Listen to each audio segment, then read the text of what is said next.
देख के मनवा मोहाय, नाक में नथनी कान में कुंडल, गले बेजंती माला सुहाय, मोती जड़ा मुकुट है साजे, हंसा पे आसन है लगाए, 64 जोगिन चवर डुलावे, सारा जग पूजे सिरना, यही कथा है बहुत पुरानी, कथा को सुनिए ध्यान लगा, दुर्जन सिंह थे मैहर के राजा।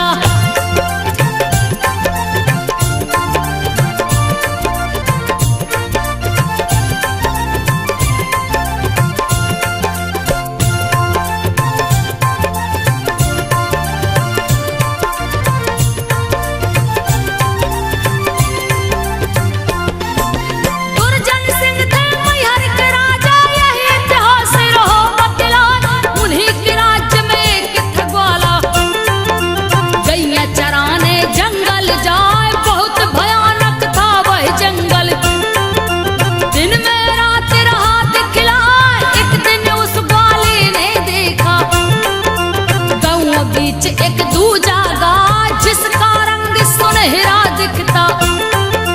ग्वाला कछु समझ नहीं पाए, दूसरे दिन जब जंगल आया, फिर वही गैया गई दिखाए, गैयों के संग चरने लगी है,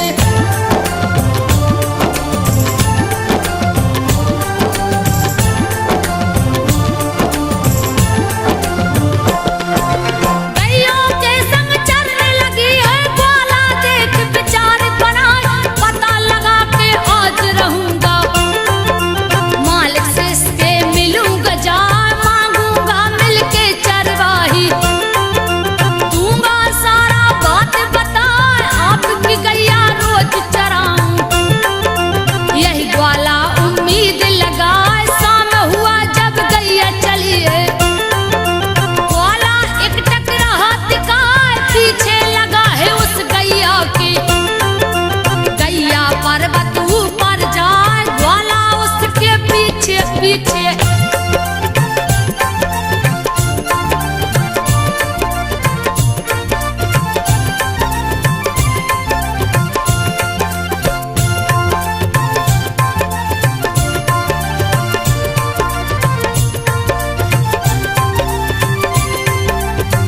ग्वाला उसके पीछे पीछे, पलक नहीं है तनक झपकाए, ग्वाले को देखत देखत गैया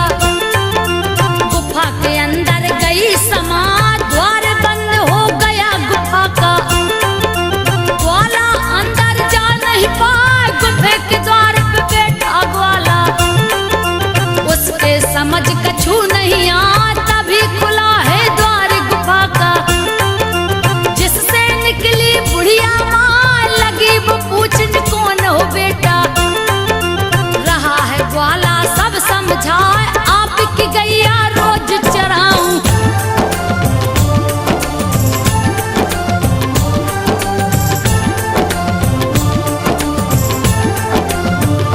आपकी गैया रोज चराऊं, पेट वास्ते कछु मिल जाए, जो इच्छा हो दे दो मैया, आया हूँ बड़ी आस लगा, बूढ़ी माँ बोली ठहरो बेटा, गुफा के अंदर गई समा, सूप मिलाई जो के दाने, और ग्वाला को दही थमा, जो के दाने देकर बोली, बेटा सुन ले ध्यान लगा, बहुत भयानक है यही जंगल, कैसे अकेला गया तू आ, अब नहीं आना कभी इधर को,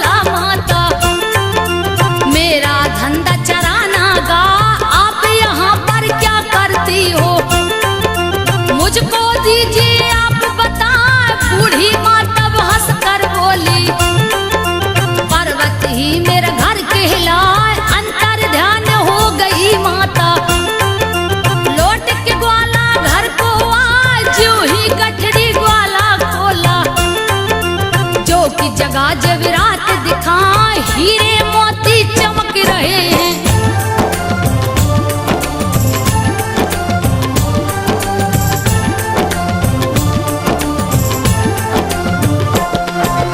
हीरे मोती चमक रहे थे, ग्वाला देख गया घबरा, मन में सोचा सुबह होते ही राजा साहब को दूं बतला, कह दूंगा मैं सारी कहानी।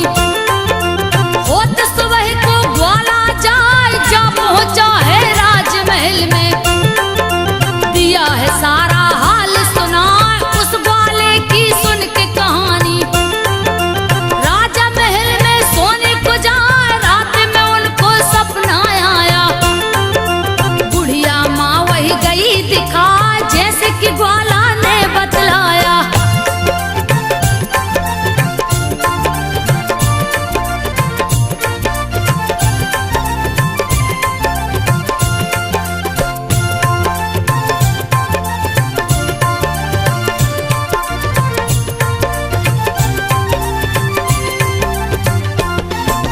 जैसा कि ग्वाला ने बतलाया, माँ ने दर्शन दिया दिखा, आदि शक्ति माँ सारे दहू में। सुन लो राजन ध्यान लगा, जहाँ पहाड़ी पे रहती हूँ वहीं पे दे मढ़िया बनवाए, भक्तों के लिए रास्ता बना दो, पूजा मेरा दो करवाए, मेरे दर्शन से पूरे मनोरथ। दुर्जन सिंह को दी समझाए, सुबह होते ही महाराज ने उस ग्वाले को लिया बुलवाए, उसको ले उस जगह पे पहुंचे।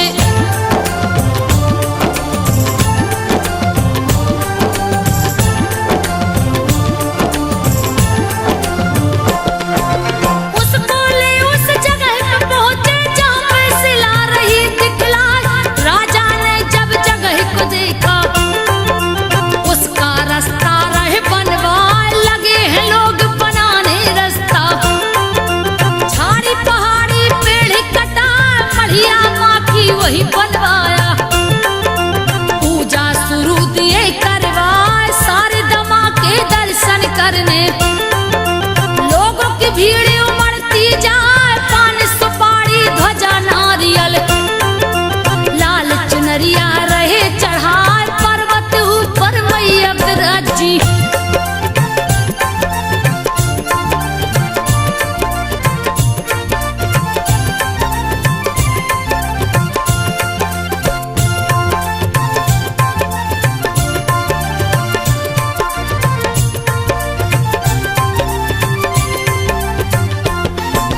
पर्वत ऊपर मैया विराजी, जंगल चारों ओर दिखाए, आल्हा तलैया आल्हा अखाड़ा, आल्हा जहाँ रियाज को आए, परम भक्त था माँ शारद का, पूजे रोज चरण सिरना। एक दिन की है बात तो सुनिए, आल्हा सोया पलंग पे जाए, सपने में आई माँ शारदा। आल्हा देख गया चकराए, नींद से आल्हा जब जगा है, सारे दमा को सामने पाए, आल्हा से माँ शारदा बोली।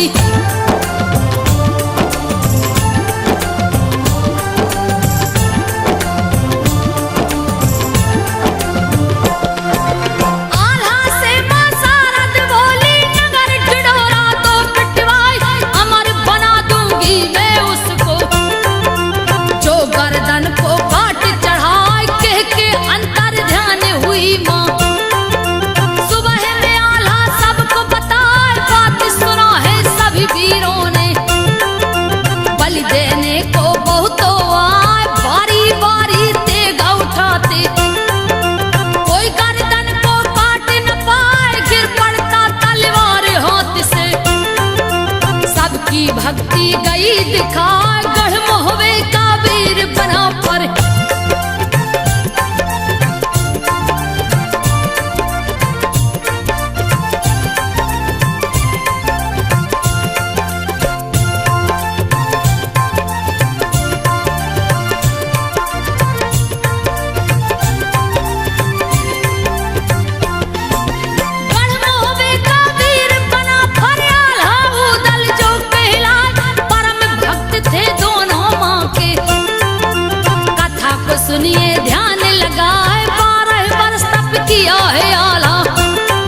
पर्वत दिए निराय माँ शारद के दर पे पहुंचा,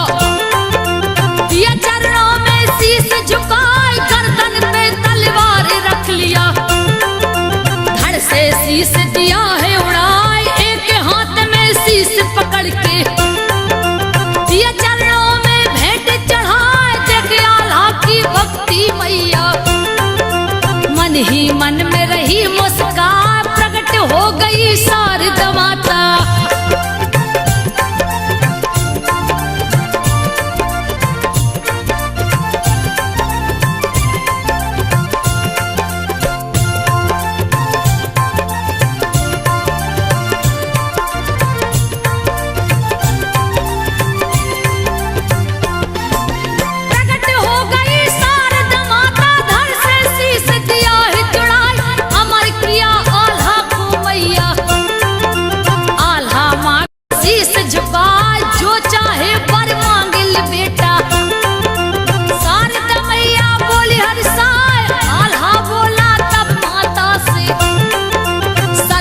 पूजा करू सिर ना और कछु ना दीजिए माता, आल्हा की भक्ति कहीं न जाए, जग जननी जगदम्बे अम्बे, शारदा माँ का रूप कहा, माँ शारद से आल्हा बोला,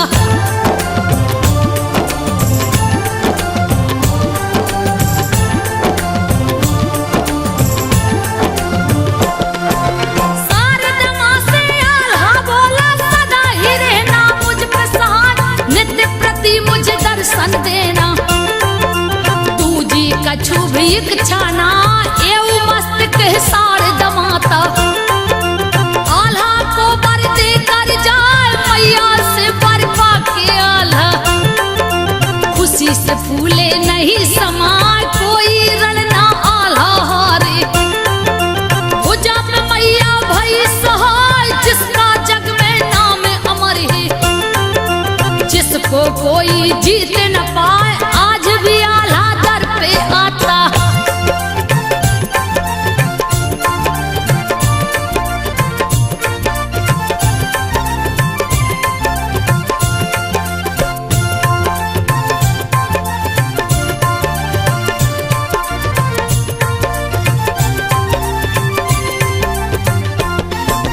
आज भी आल्हा दर पे आता, पहला फूल वो देता चढ़ाए, सारा जग है जान कहानी,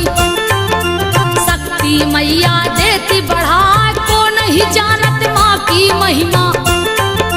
कीर्ति गावत जग थक जाए, बीड़ा पुस्तक धारण करती, सरस्वती मैया जो कहलाए, हंस वाहिनी विद्यादान की,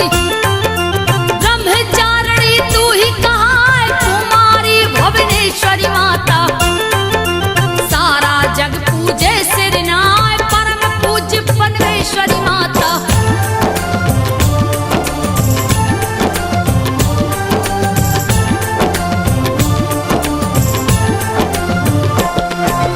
परम पूज्य परमेश्वरी माता, नाम की सुमरत दुख मिट जाए, काली कराली तू बिकराली, तेरा वचन न खाली जाए, रोते सवाली दर पे आवे, हंसते हुए वो घर को जाए, एक सच्चा दरबार है तेरा, पर्वत वासिनी तू कहलाए, अति शीघ्र फलदायिनी माता,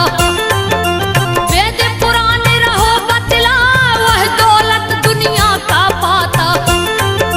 जिसका स्वर माँ देती सजाए, मई हर वाली शारदा मैया।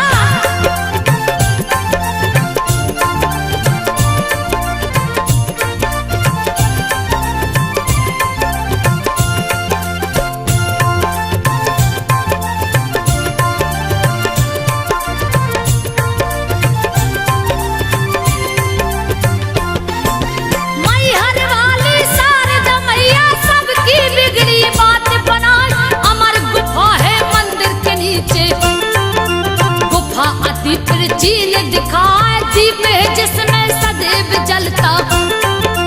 जिसको कोई देख न पाए, आल्हा तालाब और आल्हा अखाड़ा, मई हर नगर की शोभा बढ़ाए, माँ का दर्शन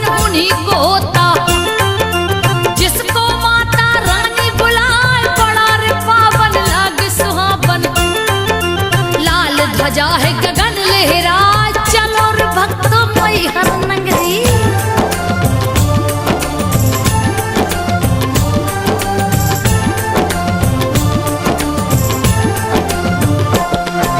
चलो रे भक्तों मैहर नगरी, शारदा माता रही बुलाए, दर्श मात्र से जिनके संतो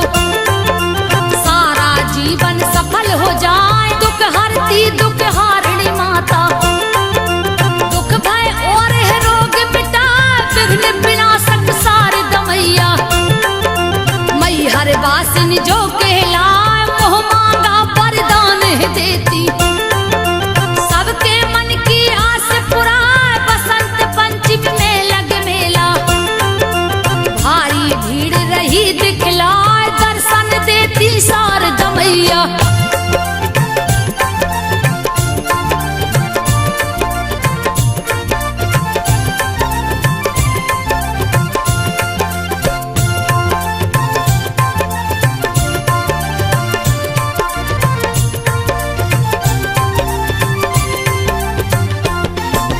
दर्शन देती शारदा मैया, कितने भक्त लिए अजमाए, आल्हाऊ दल मचला इंदल,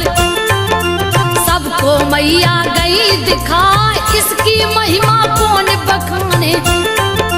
जिनके हाथों जग है रचाए, सती के संग जहाँ शिव है विराजे। सिद्ध शक्ति पीठ धाम कहा है, बाई और शारद मैया के, नरस है भगवान रहे दिखाए, जहाँ विराजे माँ जगदम्बे। चलो रे भक्तों दर्शन पाए, सब कुछ देती शारदा माता।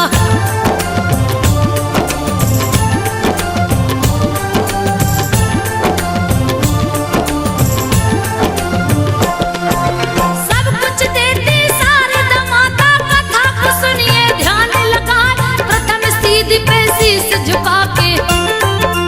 मात शारदा जो गोहराए, चढ़त चढ़ाई मन ना थाके। मैया शक्ति देती बढ़ाए, बाजा बाज रहे अंगना में, पंडा पुजारी शंख बजाए, टना टन टन घंटी बाजे, तीनों लोक में गूंजत जाए। चलो रे भक्तों दर्शन करबी, माँ की शक्ति कहीं न जाए, माँ तो है बस प्रेम की भूखी।